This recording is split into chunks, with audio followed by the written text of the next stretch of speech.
इन जे करे अॼु असांजे मुल्क जे अंदर दीनी मदारिस ते भी हमला थियन था, हजूर जे खत्म नबूवत ते भी हमला थियन था, मसाजिद ते हमला थियन था। मुस्लिम उम्मा के जेके कुरान ऐं सुन्नत जे मुताबिक दुनिया में जिंदगी गुजारण जी कोशिश करन था ऐं हजूर जे सीरत ऐं सूरत मुबारक के अपनाइन था, हिन मुल्क जे अंदर पंहिंजो पाण खे अजनबी था महसूस। कलमे वारो इंतहाई मुश्किल में हले थो। मुसलमान पंहिंजे दीन इस्लाम ऐं शरीयत जे राह के अपनाइण में झझक महसूस करे थो। क़यामत जे ॾींहुं तव्हां खां नेमतुनि जे बारे में पुछा थींदी। अल्लाह जो कुरान नेमत आ, अल्लाह जो रसूल नेमत आहे। मन यहदिहिल्लाहु फला मुज़िल्ल लहु व मन युज़लिल्हु फला हादिय लहु व नशहदु अल्ला इलाहा इल्लल्लाहु वहदहु ला शरीक लहु व नशहदु अन्न सय्यदना व मौलाना मुहम्मदन अब्दुहु व रसूलुहु। अम्मा बाद फअऊज़ु बिल्लाहि मिनश शैतानिर रजीम। बिस्मिल्लाहिर रहमानिर रहीम। इन्ना नहनु नज़्ज़लना ज़िक्र व इन्ना लहु लहाफ़िज़ून।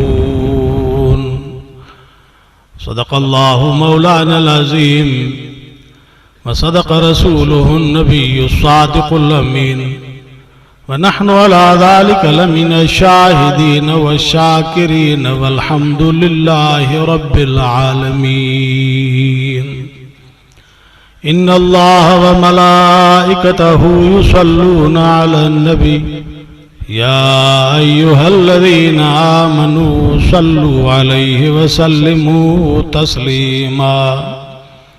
अल्लाहुम्मा सल्लि अला सय्यिदिना मुहम्मदिन नबिय्यिल उम्मी व आलिहि व बारिक व सल्लिम अदद कुल्लि मालूमिन लक दाइमन अबदा। मुझा मोहतरम दोस्तों भाइरो, ही मदरसे जो जलसो आहे। असांजे हुफ़ाज़ किराम जे मथन ते दस्तार सजाई वेंदी। इन एजाज़ में मदरसे वारनि तव्हां असांखे भी पाण सां गॾु शरीक कयो आहे। अल्लाह रब्बुल आलमीन खां दुआ है त अल्लाह ताला उन्हनि मदरसनि खे ता क़यामत आबाद फरमाए जिन में क़ाल अल्लाह व क़ाल रसूल जी तालीम हले थी। असांजे इन्हनि नौनिहालनि जे अल्लाह ताला इल्म में अमल में उम्र में भी बरकत अता फरमाए।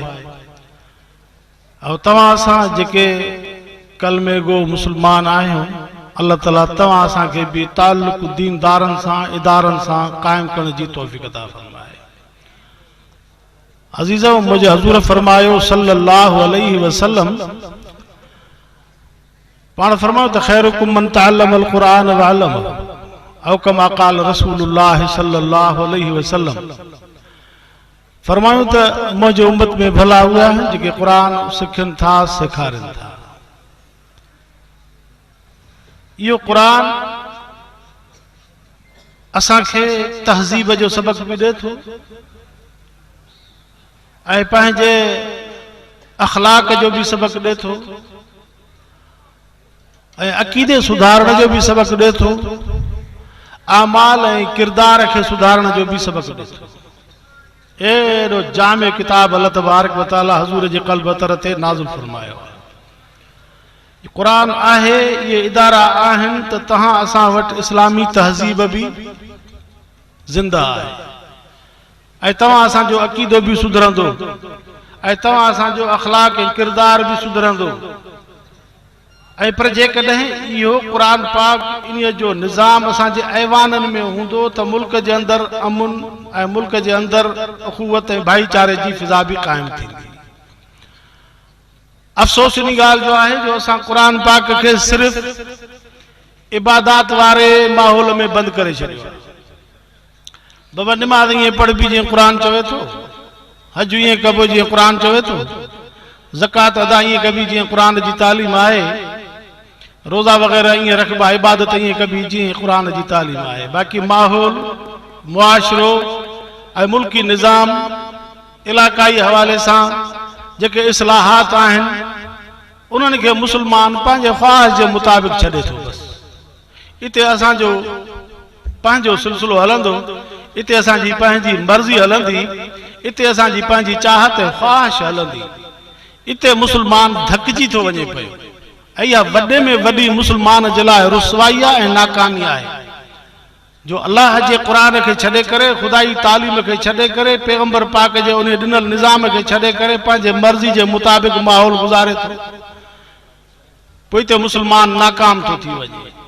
दुआ कयो त अल्लाह ताला तव्हां असां समूरनि कलमे वारनि खे क़ुरान पाक जे मथां अमल जी तौफ़ीक़ अता फ़रमाए।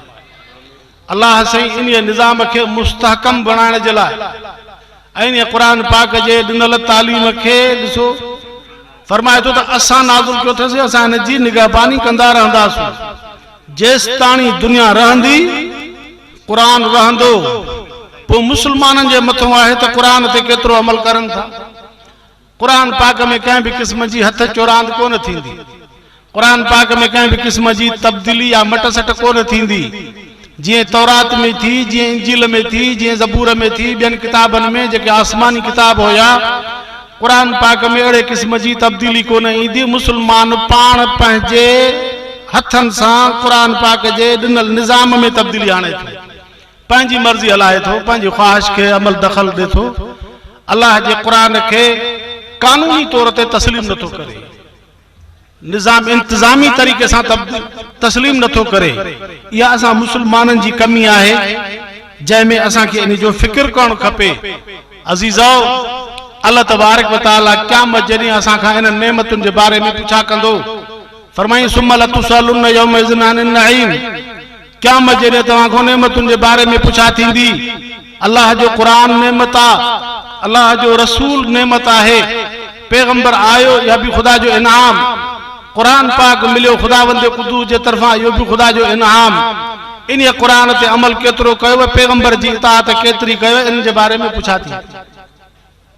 तंहिंजे करे कलमे वारे खे दुनिया जे अंदरि पंहिंजे चाहत ऐं पंहिंजे ख़्वाहिश खे छॾे करे अल्लाह ऐं अल्लाह जे रसूल जे फरमान ते हलणु घुरिजे। अल्लाह फरमाए थो, मन युतिअल्लाह व रसूलहू फ़क़द फ़ाज़ फ़ौज़न अज़ीमा, जेको मां अल्लाह जे हुक्म जी इताअत कंदो, मुंहिंजे रसूल जी पैरवी इख्तियार कंदो, उहो ई कामयाब थी करे निकिरंदो। जेकॾहिं असां चाहियूं था त दुनिया में जो कामयाब थी निकिरूं ऐं अल्लाह साईं असांखे पंहिंजो महबूब बणाए, अल्लाह तबारक व तआला असांखे पंहिंजे रज़ा में जाइ ॾे ऐं रब तबारक व तआला जो कुर्ब असांखे हासिल थिए, त पोइ अज़ीज़ो कलमे वारो असांखे अल्लाह ऐं अल्लाह जे रसूल जी कढ लॻणो पवंदो, पंहिंजी चाहत खे छॾणो पवंदो। रब तबारक व तआला फरमाए थो, जन्नत उन्हनि माण्हुनि जे इंतज़ार में आहे जेके पंहिंजे नफ़सानी ख़्वाहिशातुनि खे पोइते धिकनि था। व अम्मा मन ख़ाफ़ मक़ाम रब्बिही व नहा नफ़्स अनिल हवा फ़इन्नल जन्नत हियल मअवा। अल्लाह तबारक व तआला फरमाए थो, जन्नत उन्हनि जो टिकाणो आहे, मां वारे कुर्ब जी जाइ उन्हनि खे मिलंदी ऐं मुंहिंजा मुक़र्रब बाना उहे थींदा, इज़त वारो घर उन्हनि खे मिलंदो जन दुनिया में रही करे पंहिंजे दिलनि में ख़शियत इलाही पैदा कई ऐं अल्लाह जे हुक्म जे मथां सरे ख़म तस्लीम कयूं ऐं अल्लाह जे हुक्म खे पंहिंजे तबियत ते मुसलत कयूं, पंहिंजे चाहतुनि खे छॾे करे पंहिंजे नफ़सानी ख़्वाहिशातुनि खे धिके करे अल्लाह जे हुक्म खे मुक़दम कयूं ऐं रसूल जी पैरवी खे मुक़दम कयूं, इहे ई माण्हू क़यामत जे ॾींहुं अल्लाह वटि सुरख़ुरू थींदा। ही इदारा असांखे इहो दर्स ॾियनि था। अल्लाह फरमाए थो न, असां इन क़ुरान पाक खे नाज़िल कयो अथसि, असां हिन जी निगहबानी कंदासीं। पोइ असां उहे ई क़ुरान खे पढ़ूं न जीअं रसूल पढ़ायो, उहे अमल कयूं न जीअं रसूल अमल करे ॾेखारियो, उहो ई निज़ाम हलायूं न जेको रसूल निज़ाम हलायो दुनिया में। क़ुरान पाक जो ॾिनल निज़ाम मुस्लमान क़ुरान जे ॾिनल निज़ाम खां परे थो भॼे।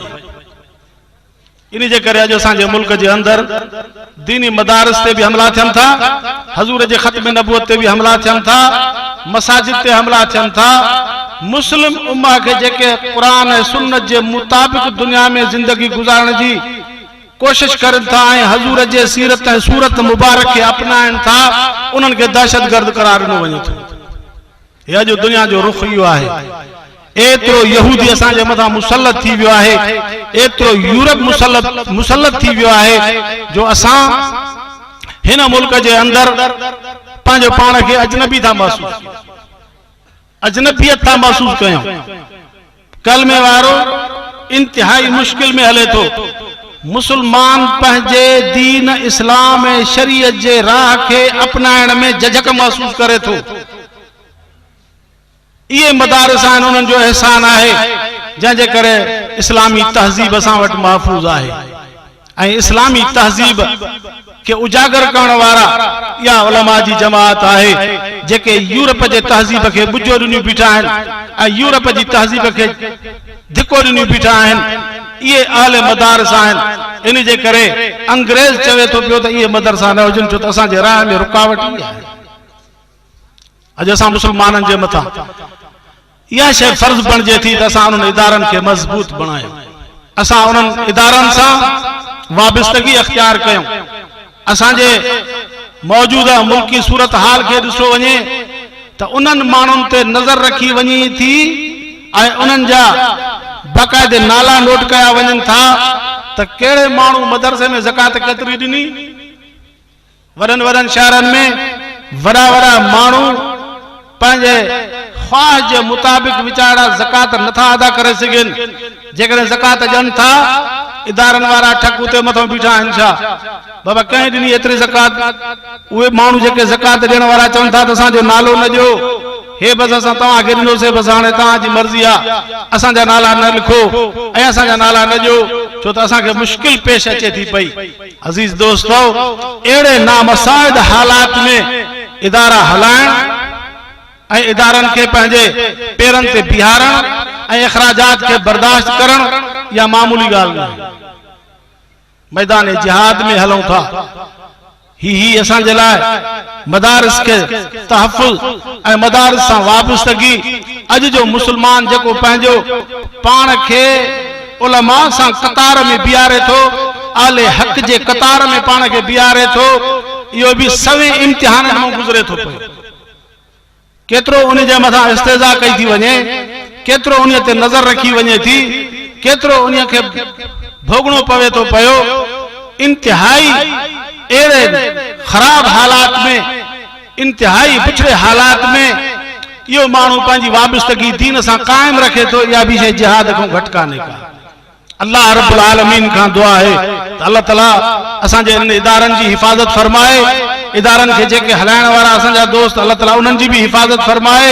आमतुल मुस्लिमीन जे बचड़नि खे ख़ुदा क़ुरान जी तालीम सां आरास्ता फरमाए। मुस्लमानो, असांजी इज़त क़ुरान सां आहे, क़ुरान आहे, क़ुरान ते अमल आहे, दीन सां वास्तो आहे, उलमा सां वास्तो आहे त दुनिया में भी इज्जत अल्लाह ताला आखिरत में भी इज्जत ॾींदो। हज़ूर फरमायो त चार टोला क़यामत जे ॾींहुं नाजी हूंदा जिन खे निजात मिलंदी। कुन आलिमन औ मुतअल्लिमन औ सामिअन औ मुहिब्बन। फरमायो त आलिम तालिब ॿुधण वारा जेके क़ुरान ॿुधी अॼु तव्हां सां ॿुधण जे नियत सां आया आहियूं, दुआ कयो त अल्लाह ताला उन्हनि मज़ो करे। ऐं चौथे नंबर में जेके आले क़ुरान सां मुहबत करण वारा आहिनि, इन्हनि खे बि ख़ुदा क़यामत जे ॾींहुं निजात अता फरमाईंदो। अज़ीज़ो, जेकॾहिं असां चाहियूं था त दुनिया ऐं आख़िरत में अल्लाह ताला असांखे इज़तूं फराहम करे ऐं असांखे इज़त नसीब थिए त पोइ इज़त इन में आहे। दुआ आहे त अल्लाह ताला तव्हां असांजी हाज़िरी खे क़बूल फरमाए। काफ़ी उलमा इकराम अञा वेठा आहिनि। मूंखे इंतिहाई अदब थो महसूस थिए जो असांजा मरकज़ी मौलाना अब्दुल गफूर हैदरी साहब मरकज़ी सेक्रेटरी जनरल वेठा आहिनि ऐं असां उन्हनि जे मुंहं ते अवां सां लबकुशाई कयूं। अल्लाह ताला सभिनी जी आमद खे मंज़ूर ऐं मक़बूल फरमाए। असां दुआगू आहियूं त अल्लाह ताला इन्हनि इदारनि खे ता क़यामत आबाद फरमाए। आख़िर दावाना अनिल हम्दुलिल्लाहि रब्बिल आलमीन।